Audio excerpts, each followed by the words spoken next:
我跟你说，这我又找到另外一个冲扛我的人，这就是。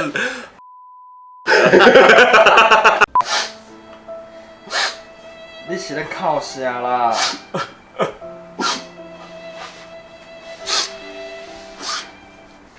眼药水再来一下不够。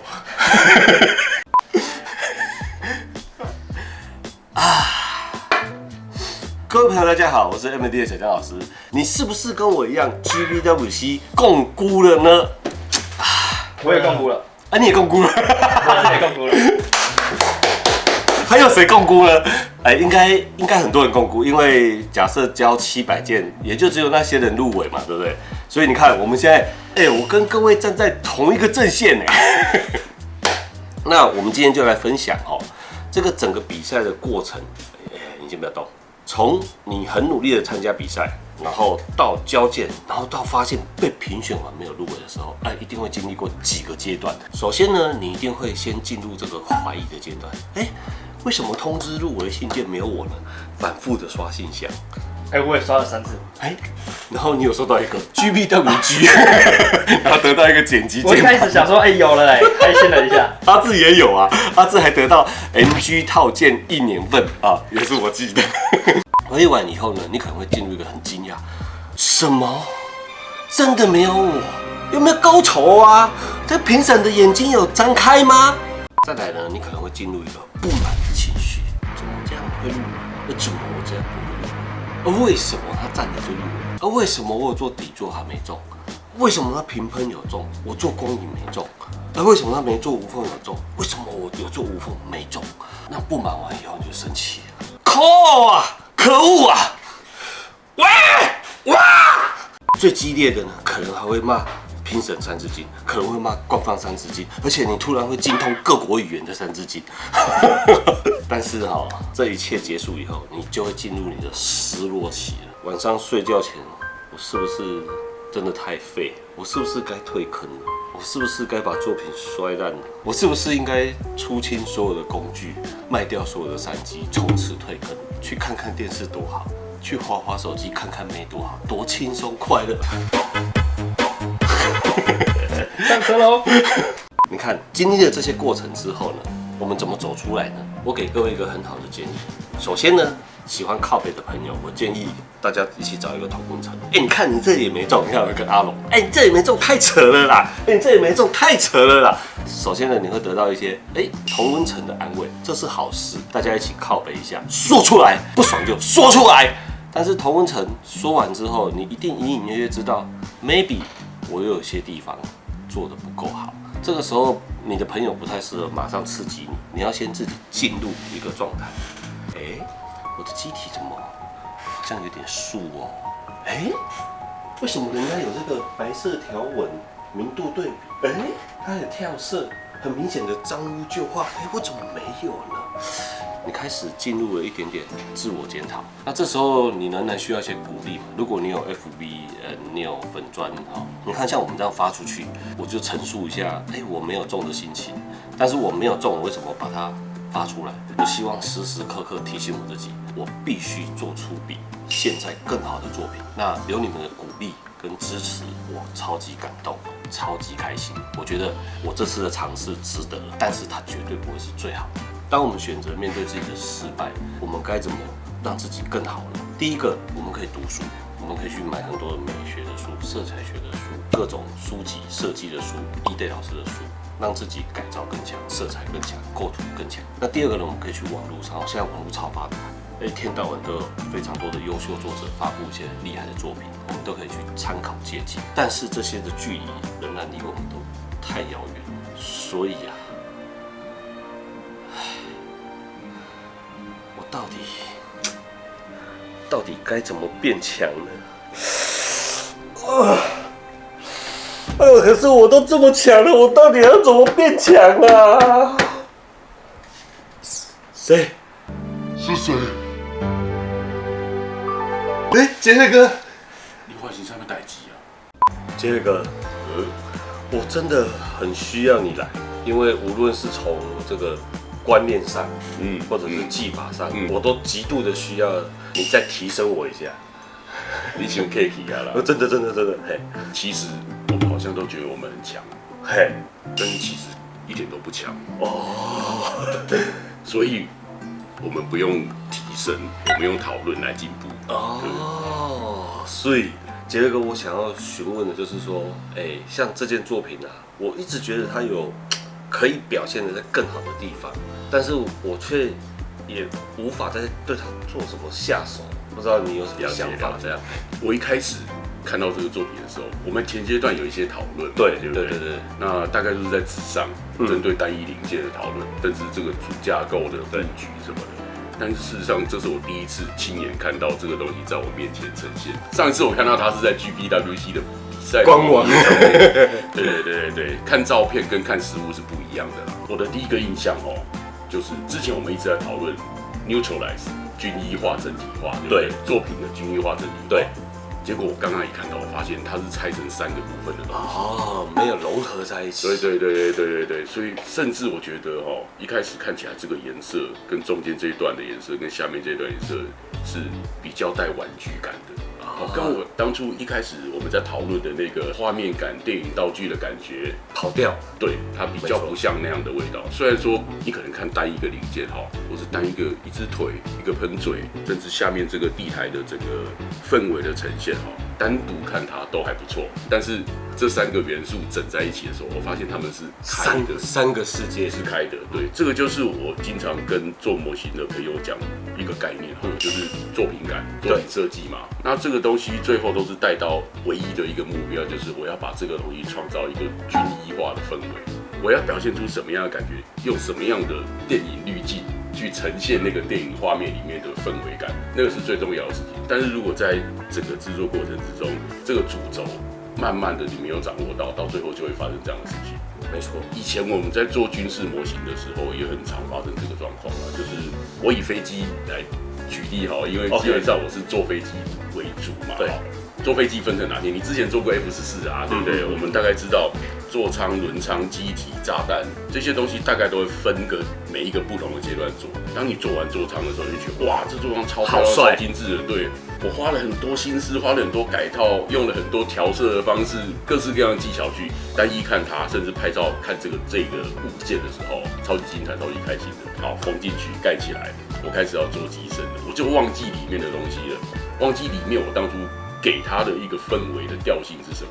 结果我开始做外观涂装，发现里面跟外面是完全2个世界。然后合起来之后，我开始又装炸弹，装什么嘛？然后开始做各个地方不一样的旧化的感觉的时候，你如果是你最后想要呈现作品的均一的调性的故事感都一直没有掌握到的时候，就会分散到各个地方去。最后你把它组起来，发现它根本就不是同一个世界的东西，不是在同一个时空。所以这个是我对这一件作品的第一个最大的想法，就是它被拆成3个部分。我觉得甚至是4个部分，4个部分。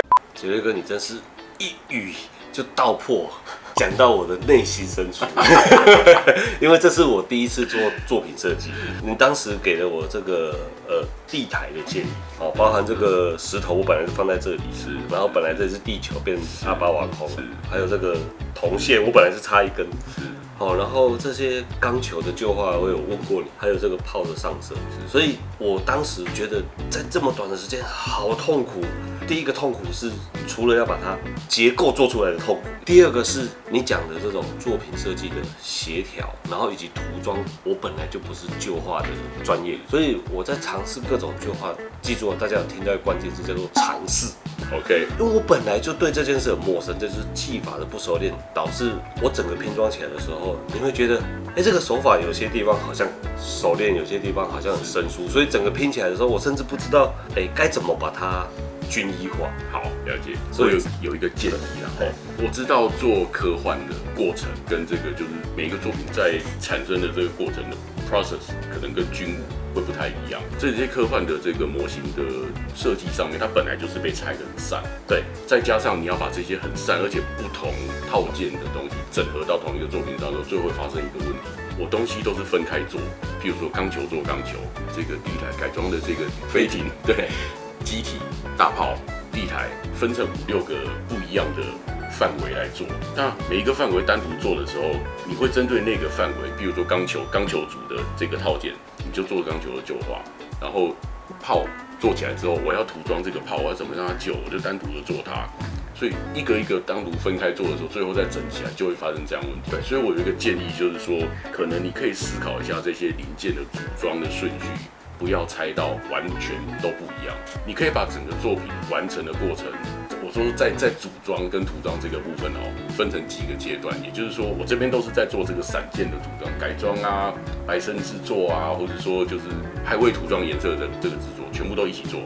那开始涂装，比如说涂装我们有几个阶段嘛，对不对？我之前常讲的底色阶段，然后色调差异化的阶段，对，然后慢慢可能初阶的旧化跟精密的旧化，这4个涂装的阶段的时候，这些零件通通都在同一个时间做。所以你就会，我涂钢球的时候，我的旧化的感觉是什么？参考我想要的氛围的照片等等之类的氛围是什么？做到一个程度之后，开始做炮，开始做身体，开始做这些飞艇啊、底座啊。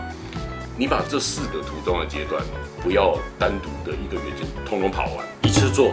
对，譬如说初阶涂装的时候，我就全部大部分都做初阶涂装；做色差涂装的时候，我5个套件全部做色差涂装，等等之类这样下去，这个就是最容易避掉我刚刚讲的。机体做完之后，敢做这个，做完了之后才整在一起，就会发现有4个世界。那就是 Kobe 冲康我啊。啊？为什么？因为他故意时间是很早才约我比赛啊，所以找到罪魁祸首了。我只希望我们下次比的时候可以早点讲，好不好？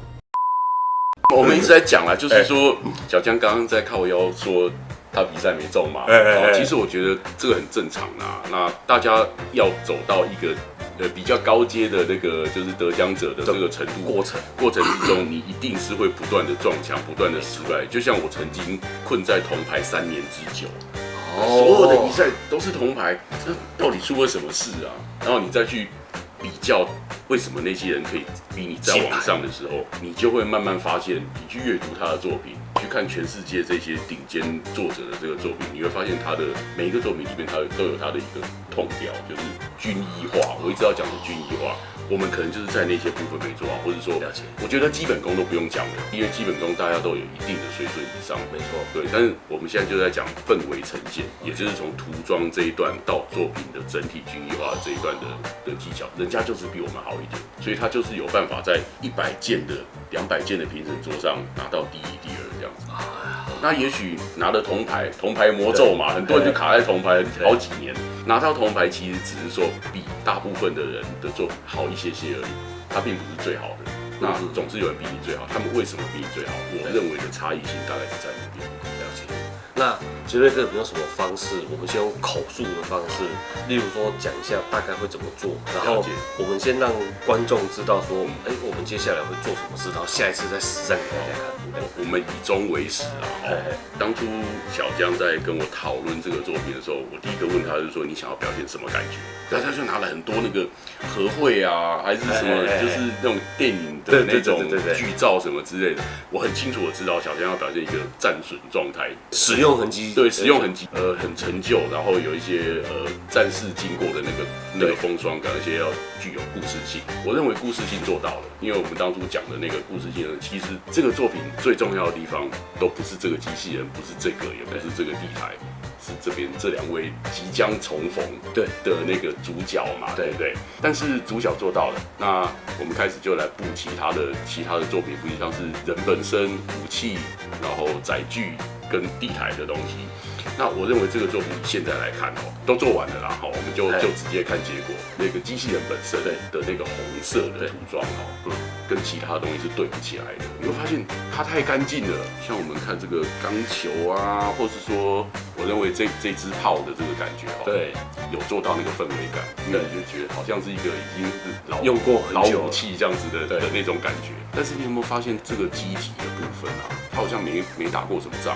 对，跟新的一样。对，尤其是它后面的这个喷嘴啊，还有这个下面钢球里面的这些喷嘴都太干净。对，我一直强调说那个喷嘴在做的时候，因为它如果经历战士的风霜，它会很脏，不断的喷火或者什么烧灼的机会很明显。那你有没有发现，在整个作品里面，你发现好几个点是亮晶晶的，而且是整段都亮的。对，那这个会造成一个什么感觉呢？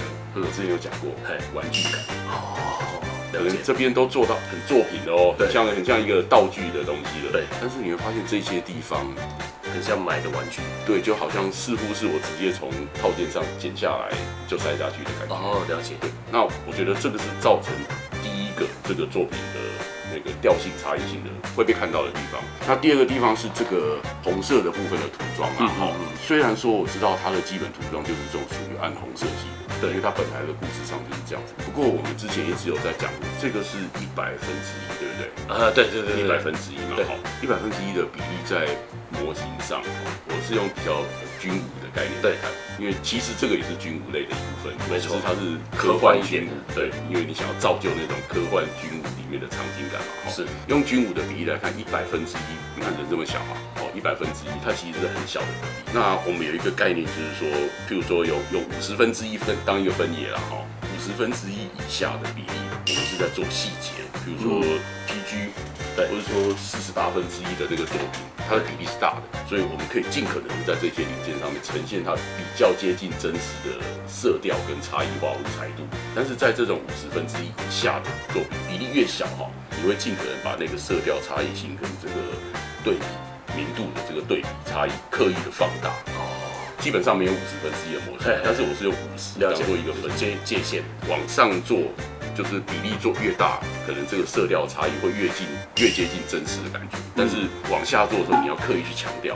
那我们看到这个作品的这个红色，因为其实这个红色是机体的重点嘛，对，那它的差异性就是每一个 parts 或者是说整个机体呈现出来的这个红色的布局的氛围，没有达到我们要的差异性。如果要举例的话，这里面的钢球的色调差异性，我认为有做到。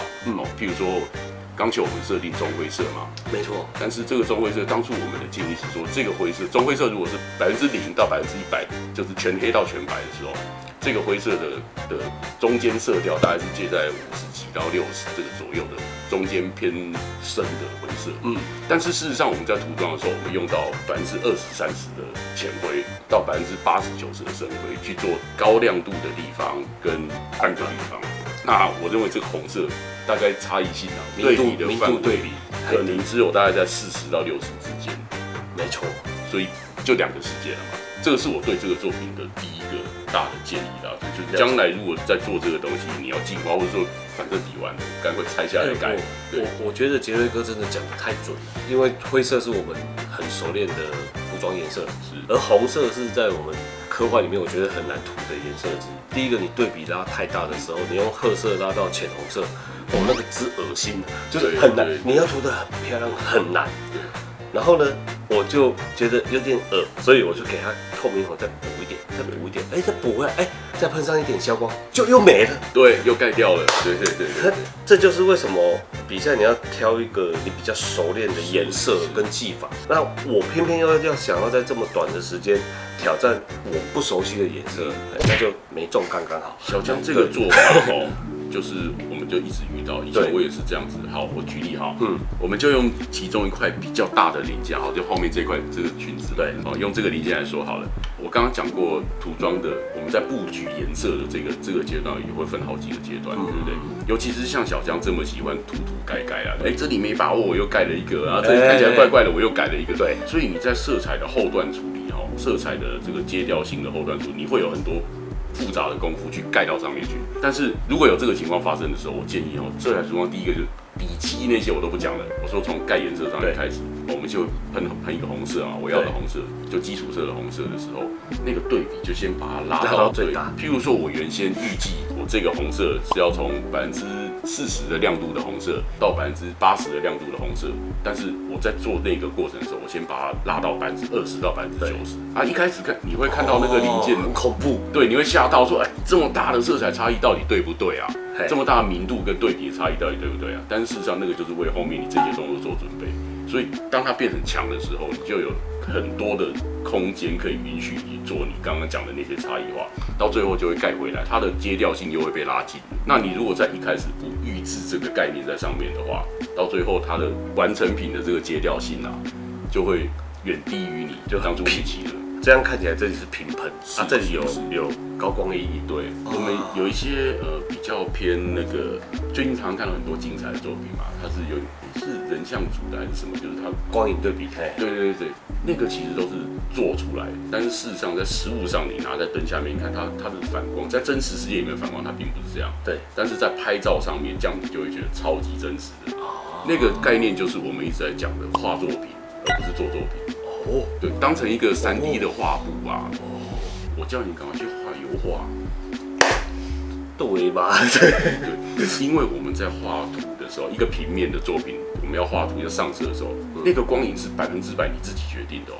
没错。但是当那个画布变成3D 的时候，它已经帮你把基本的光影跟角度都已经设定好了，你只是去强化它。概念上来说，就是如果你要让自己不要在最后的阶段把这个你原先想要的明度跟对比越压越低、越压越平的时候，你在一开始就是要把这个设定给拉高好几倍。那不要怕一开始下去的那个时候差异太大，因为做到最后慢慢会回来。对，这个是色彩跟光影的设定的一个心法啦。对 ，OK， 这个我觉得其实杰瑞哥说的，一开始我是有做的。一开始我的底色是粉红色，是我的阴影是褐色。这个时候褐色跟粉红色是很恐怖的对比，但是我就是因为太害怕后面，一直觉得哎呦还是很明显，然后到某一次你就哇怎么平掉了？对，你记不记得我们针对那个红色，你在涂装的时候传照片给我看，打电话不断的对，我说杰哥怎么那么夸张啊？这到底对不对啊？然后其实那个时候我认为是对的，但是你那时候心里面没把握。我是很害怕的，对，但是唯一的问题点就是你还在布局色彩的时候，你就把它压回来了。你要用后来的旧画啊、滤镜啊等等之类的东西，再把它压回来。我就是不会旧画，你为什么没有住在台中呢？啊，问题找到了，因为杰瑞哥住新竹啊，这真的是很痛，因为红色对我来说本来就是我的照本，有彩度的颜色本来就不好，很难做。对，不是只有红色。其实那个色彩学那个部分可能稍微可以去了解一下啦，因为那是很基本的。对，我记得你有一张那个 Cutting Mat 上面有那个色彩学的那个东西，对，那可以参考。譬如说我们要做红色，对，那当然知道沙克的红色版是比较暗的红色啊，彩度没有那么高，明度也没那么高。我就不要讲说一定是什么红色，通常我们在做红色的时候，红色做暗你要加什么颜色？红色做暗，你要往哪一个方向调？往蓝色，往紫色。往褐色往褐色，对，往褐色调。我要保留它的彩度嘛，对不对？那红色做淡，你要往什么地方调？往橘色，对，往橘色。好，那当然往蓝、往紫那是另外一种做法，就是比较 fantastic 的那种做法，有点那个色阶渐变的那种感觉，对，梦幻感。对。但是那是不在我们讨论这个范围嘛，因为我们今天讨论这个作品。对，这个我是用褐，做深我是用褐。对。但是之前你跟我说做前你想要去加白，让它变粉红这是一个比较致命的，对，它是大忌啊，对，就算你要加白的话，那个白里面你要滴一些黄色的元素进去，让它变暖，对，没错，尽量的往橘色的方向、橘色、黄色的方向偏，它就可以保留住那个像肩膀这个地方啊，或者说脚抬起来的地方，照到光的地方，或者说头顶，它可以更增强你那个太阳光照下来的感觉，对不对？几个基本颜色我之前跟你讲过，你拿这种现成的给我，反而画不出来。对，红、黄、蓝、黑、白。类似啊，就5个颜色就够了，对，5个颜色就够了，它就会调出全世界所有的颜色，你需要的颜色。对，那我不晓得是因为我已经习惯调色了，还是怎么样，就是你跟我说你拿一块，这个东西你帮我做浅做深，我反而会做不出来，因为它已经有颜色，这已经是成品色了，已经做完了，那个不是我们自己调的。对，那我希望小江去做一个事情啊，就是说你还是练习调色，那当你调色练习到一个程度之后，你会发现整个作品是我都可以掌控了，我都不用担心了。你要做红色系、蓝色系，或者说灰色系、绿色系都不用担心了，因为你都知道那个颜色往上做跟往下做是什么，你要加什么，对，基本上就是从那5关里面调出来的。那我们来举例说，好，你如果现在拿到一个，我也不要去调太多，我有一些基本的参考的时候，我要去做一片红色，大概可能就会分这几个颜色吧，就是好有一个基本的红色嘛，通常我们是洋红啦，不是这么鲜红啦，因为洋红跟这不太一样。我知道，往暗做的时候加褐，我就往褐色的地方调，褐色的存在它基本上会降彩度了，然后也会降明度了，没错，所以往这个地方去加掉，你不要真的拿一罐黑色来加哦，红色加黑色会变成一个很可怕的事情哦。所谓调深不是加黑，调浅不是加白，OK， 好，如果是这样的话，红色的地方要做阴影，往深褐色的地方跑，那红色的地方要做浅怎么弄呢？可能如果不要做太强的话，可能可以往橘的地方，或者再加黄的，你如果担心彩度又太高的话，因为这样加下去彩度会变成橘很亮哦。我们往这种彩度低一点的地方再加一点点，加个1-2滴下去就好了。所以它的亮度里面就很像我们的肉嘛，对不对？我们的肉最浅的地方你也不会画白色啊，没错，你是画这种这叫什么肤色，对，等等之类的。所以这个就是一个很基本的概念啦。其实你发现我在拿颜色的时候，我不看色号，我是看颜色，我也不看名字，我是看这个实际上的颜色到底是怎么样，就是是不是我要的感觉。所以在整个调色的过程之中，我们就是在创造一个感觉，这感觉来自哪里呢？来自你当初最心里面想要做那个作品的那张照片。那张照片跟那个氛围还有那个故事感，你一定要去熟读，懂了之后才会反映到作品上面去。真的做不出来，我真的看着那张图，我真的做不出来。我也可以老实说，这完全不是我看的那张，就是做完之后不是我。我们知道这个很赶43天嘛，对不对？全部的东西1周内要完成。后来本来我正在尝试往那个方向走。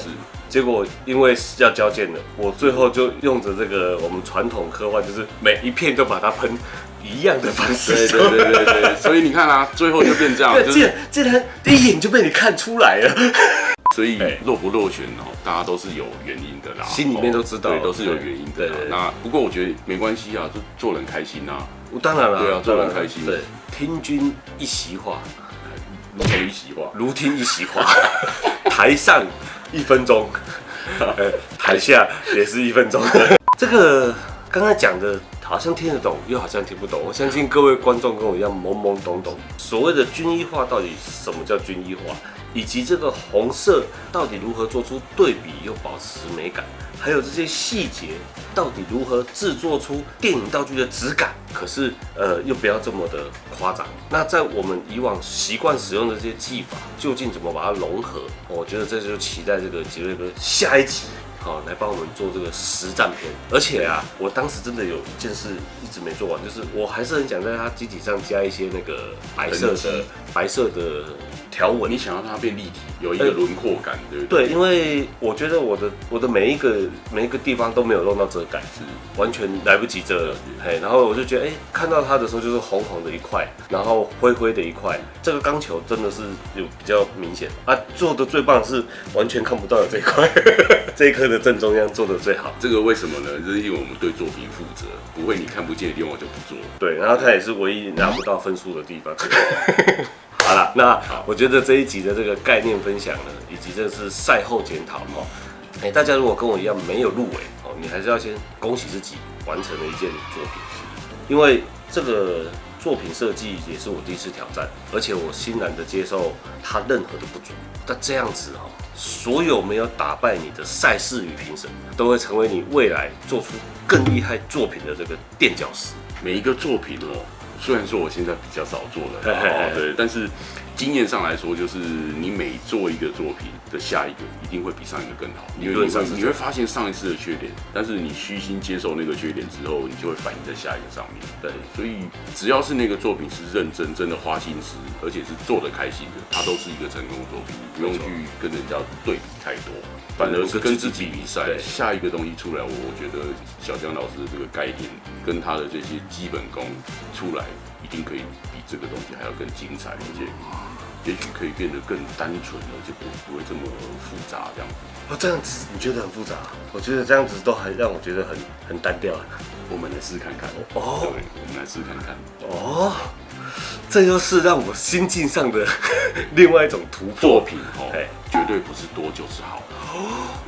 有些时候我们会想要做多，或许分数会变高，但事实上不是那个样子。可是这个我觉得这可能就是我们最大的差异。我仍然停留在那一个，虽然我知道很少战斗机会全开枪，但是我仍然觉得他妈全开枪好帅。然后从那个甲板有没有，最好连那个甲板都在，然后那个战斗机能开多少，你给我全开的，你有多少链条给我全上。其实那个就不一定是作品一定要这样子啊。我们说作品是一个氛围感，要做出一个氛围。对，那真的我越来越期待杰瑞哥下一次过来了。就希望各位观众呢，如果你有去参加比赛，那你一定会有一个这个失落期、伤心甚至有人会愤怒，还有人会摔作品那你赶快赶快我们先回到这个初衷起始点，然后去想想，你也做了很多的突破啊，有没有？你是很棒的，那只是说我们可能不熟练，所以下一次要再加强，就是这样而已。然后这件没中就赶快做下一件，好，至少我们还可以坐在这里好好的讨论这个作品，对，然后没有错，为下一件作品努力，没有错。最后呢，还是恭喜这些得奖者，你们给我加油，不然明年就换我电你们了。喜欢我们的频道，请帮我们按赞、订阅、分享、开启小铃铛，下次见。各位，我跟你们讲，我真的找到谁冲康我了。真假的啦？公布解答。讲，这可能会得罪一些，我拜托你快点讲。会得罪一些人，没关系。真的吗？香博坎。这可以讲出来吗？可以啊，我已经查出来了，我来帮你。有凭有据的哦，真的。那个嘛，再帮你讲。他有拍那么久，然后最后没入围是这样。对，你想知道是谁冲康的吗？我想知道。就是我。我在这么短的时间里面，想做的事太多了啦。我又想要做出这个试作机，所以比例上、结构上有一些地方需要调整，颜色上也有一些需要练习，尤其是旧画上，在努力啊，还好我现在有老师。另外你看，我就很想做这个人呐，那为什么一定要在这次比赛做呢？我也不懂为什么我不用这个最擅长的事情来做呢？我去刻点线，做点我会做的事吧。我就很想这一次做嘛。你看这个，到底这个在漫画里面真的太帅了。在很远的地方就那个 mega 炮所以你看又要这么短时间搞死自己，又要切又要拼，然后又要设计结构，还有这个啦，我想都没想过的，我改人已经够累了。我还要凭空捏一颗这个东西出来耶！所以我跟各位说，如果你们真的想在比赛入围或得奖，你们最好不要像我这个样子，在比赛中一直去尝试自己不会的东西。你们应该把你们最擅长的东西，把你所有会的东西放在比赛里面，而不是像我把所有的不会的东西放在比赛里面。可是阿志也是把他所有会的东西放在因为他会的太少。你为什么会在这个时候？我是真的在疑惑。不过我就是个性上有缺陷嘛，就是如果没有比赛这种动力，我就没有办法再逼我自己来做这些，所以我是借由这个比赛突破我自己的极限。那你看比完了，我们真的虚心的检讨，有很多的网友的留言，有鼓励的，我超感动，超窝心的，让我成功走出这个比赛的阴霾。阴霾。然后呢，有嫌弃我作品，我很清楚我哪里做的不够好，我会把它做得更好，并且再次带更好的作品来给大家看。那么我们的这个小江老师的老师已经命令我把这个作品拆开重做。不是，他没有命令的，就是跟我讨论哪些地方可以优化，所以整件作品会再升华一次。那我们就期待它再次完成给大家看。我们下次见啦，拜拜。